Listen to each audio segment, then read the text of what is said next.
What's going on, Paisanos? V here, coming at you, well, with another market watch today. Now listen, we're going to be talking about a deck that in the OCG is arguably tier 0. We're going to be going over cards that they're using that you can get right now. And of course, we're going to be talking about cards that are going to be coming out soon, like the cards from Ghosts in the Past, Second Haunting. If you're new to the channel, make sure to hit the like button, subscribe button, and go ahead and comment down below. I'll let you. You know, this game, when it comes into the market, it is its own sub-game. You go in and wait until the cards come out and they're really expensive, like we saw at Aliber, and then you're dropping $300, complaining the whole way, if I had to assume, but rightfully so. I mean, they're really expensive. Or you could go ahead and grab these cards right now. I mean, what's the option you want to do?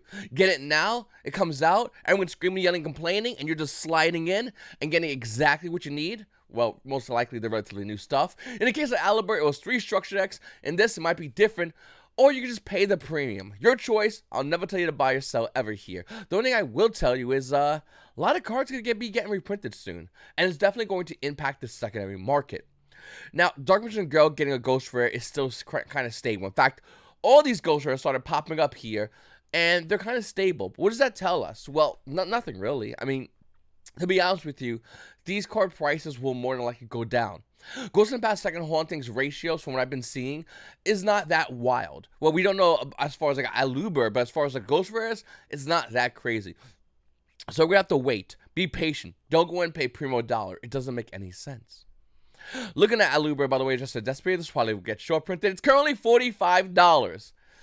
Well, that does beat 100, but I mean, at one point, Aluber Secret Rares were less than $45, you know, so the power of buying early.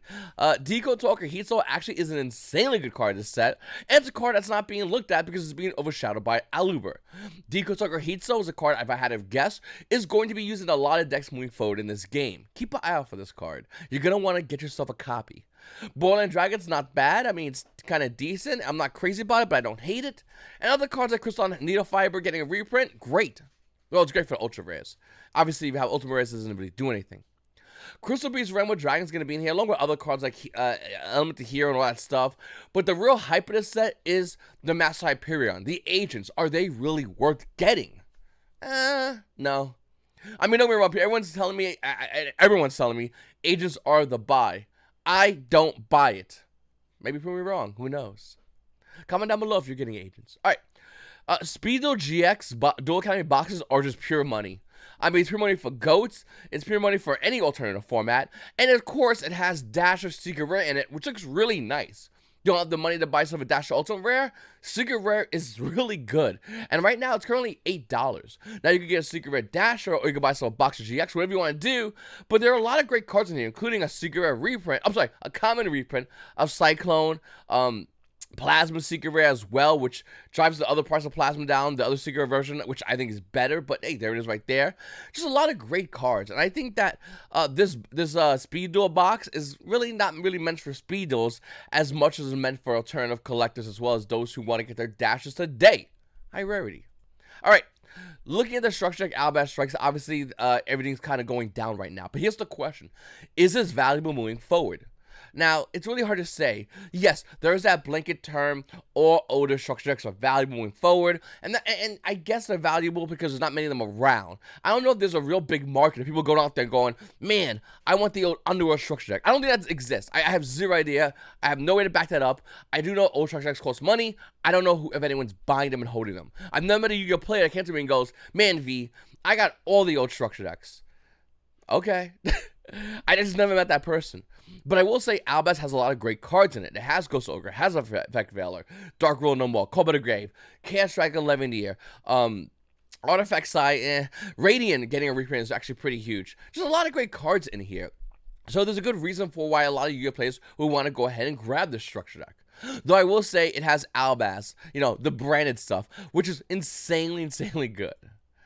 Moving forward, obviously, Illusion of Chaos and Guardian Chimera swap places, but even more hilariously, Guardian Chimera's old price point is now what Illusion of Chaos's current price point is, and Illusion of Chaos' current price point is, well, where it used to be around 50s, is now Guardian Chimera's. They swap. Could this be the last time? Could Dino Morphia the Theresia be the next swap? Don't know. We do know it went from 30 to 25, so it went down a little bit, but is it going to be the next swap? I have zero idea. What I will say is Divine of the Hero doesn't really care. Even though Dragons aren't seeing much play here in the TCG, this card is still good money. And it's good money because it's an insanely good card. Divine of the Hero has only a single reprinting currently at a Lightning Overdrive, and the price point of this card is roughly around $41. Is it worth it? I don't know. I'll give you my playset. Comment down below and let me know if you're keeping yours. Then we have Swafrock. Alright, it's time to talk about the meta thing. So they're called Sprites, Sprigites. I'm butchering the name. I apologize. Splite. Splite is looking to be a top deck in the OCG. People have rumors already surrounding the deck saying that the deck is tier 0. Mind you, the only information we have from Splites is 2 tournaments. One that has a 30-man tournament where the guy went undefeated, another one when the guy went X1 with Splites. But I'm going to ask you, are they the best deck? Well, I will tell you, at the current metagame, they represent about half the player base right now in the current competitive metagame. Out of those 2 tournaments, I think it's 2 or 9. They say 9, but they only show results for 2. Anyway, Splites are definitely a deck that you might want to keep an eye out for. And they run cards like Swafrog. Now, you can get your Ultimate Rare Swafrogs, and they're, $300, no big deal, chump change. You can get your ultra rare ones, which are spiking up right now, and I highly recommend you buy these. They're currently $4. Will they calm down? Yes. Splites won't make their way into TCG more than likely by the end of the year if we're lucky. So you'll need to run and get your ultra rare Swafrogs, but do note that these might not come back down in value. We have zero idea.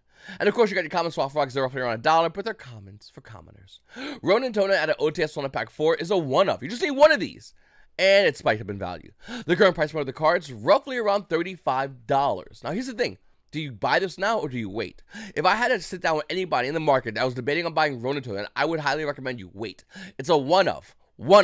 Meaning everyone's gonna be dumping these cards into the market. The price has recently spiked. The current previous price point was around $10, and that's more than likely where the price point is going to be retracting down to. So wait, be patient, and you can get this for 10, not for 30. Another card that's going up in value is Deep Sea Diva. Now, this is kind of weird. You have the Turbo Pack Booster 4 Deep Sea Diva, only 2 listings by the way, at $250. And then you have the OTS Tournament Pack 13, super rare, 18 listings at $3. That's the one I would recommend. In between, you got the ultra rare version at a Dual Saga, which is roughly around $14. Now, I own ultra rare and OTS Tournament Pack 13 super rare. They both look good. I personally like the super rare from OTS Tournament Pack 13. As far as Turbo Pack Booster 4 versions, that's currently bought out. I don't think it's worth it. I'm just going to throw it out there. I don't think it's worth buying this card at this price point. It will go back down in value. The card was $60, and it will more than likely return roughly around that price point if I had to guess. Once again, we're not getting spikes at the end of the year, meaning there's no rush for this card. Meaning those who do own this card and now know that they're holding a $250 piece of cardboard, they're probably going to want to take that profit out early, knowing that it will drive the price down. And there's a lot of cards that also are going up and down. The other cards people are going ahead and buy and going ahead and sell. And one of the cards I think people are going to go ahead and just rush into is going to be totally awesome. If you want an original print version at Secret Rare, the Secret Rare version out of Invasion Vengeance, well, it's going kind of up in value. Looking at the card right now, you can get a first edition copy for roughly around $50. Now, this is the highest rarity version of it. Obviously, it does have a secret rare out of the 2017 Megaton. The cheapest version is at a Maximum Gold. I warned you about this set. I said, listen, Maximum Gold, you get totally awesome. Don't look at the ugly garbage that is gold rarity. Just focus on the good cards, like totally awesome. The value obviously recently spiked. It used to be around $9. The current value of the card is roughly around $16 to $17 a copy. Do you buy it, though? Good question. No. I'm just making everybody well aware of these cards, and more than likely those are going to be those who see these cards is going to be posting these cards in the market. This is the time to sell these cards. The time to buy will happen, and I'm more than likely to make a video mentioning that. Ghost Reaper Winter Cherries is another phenomenal card. It's starting to see more play in the OCG, and here in the TCG, it's slowly starting to creep in. I'm going to say right now, you can get any other version besides Gold. Gold's disgusting, but any other version for nothing. And if you want an original print Shining Victories version of Ghost Reaper Winter Cherries, well, the original print first edition version is slowly creeping at a price point. Currently, right now, the card price is roughly around, let's see, got tap. The time looks nice. Roughly around $20 a copy. This is going to rise. This card's insane. Of course it's going to rise. You're going to want to keep an eye out for this card. Then we have Cat Shark. Hopefully this gets a reprint. This card, I mean, it's $8. You probably have it already. If not, go to your local dollar binder. It's probably in there. It's Cat Shark. All right. Then we have Sky Cavalry Centuria. Luckily for everybody, it is getting a reprint at its original ultra rare rarity. You go ahead and get the Secret Attorney ultra rare, but it's, you know, $1 ultra rare versus a $14 ultra rare. But if you want original print, if you are looking for that specifically, I think you should wait. Once Ghost in the Past rolls out and a bunch of Sky Cavalry Centurias roll onto the market, the price of the ultra rare original might go down a little bit. Keep an eye out for that. One of the things I want to say is I always like talking about deck cores, and I think it's really important to mention deck cores. I think a lot of YuGiOh players can gain value from. We know Exorcist is going to be getting some new support. This is a fact. It's not a question. They will be getting new support. Exorcist is insane. Their trap card is a really broken trap card, and for the most part, the deck is dirt cheap if you want to buy it non-collector's rare. The most expensive card in this set is Exorcist Sophia, being at $6. Then Pax is $5. Then Michaelis, that card's $3, and then everything else is literally less than 10 cents. You probably have Exorcist, the full core, lying in your bulk doing nothing. Or I want to say this is a good deck. I think a lot of YuGiOh players don't realize how good this deck is, and I think it's going to be good against Sprites and a lot of decks in the rest of the meta. I do think a lot of YuGiOh players are going to pass this deck around and probably just lower the price point as they just get rid of it. They're going to forget about it. And to be honest with you, when everyone's forgetting about it, that's when we should slowly be picking up your core. Now, once again, I'm not saying you should get collector's rares. I'm going to get collector's rares eventually, but I'm not going to push on anybody else. I will say though, I think Exorcist is definitely a good deck core to have around. Just to have. I think there's a lot of great, I think it's really important to own deck cores, minus the, you know, people like to go in and get individual cards, which is no big deal. I personally like to do that and get deck cores. So let me know how you approach this. And let me know if you also have Exorcists lying around.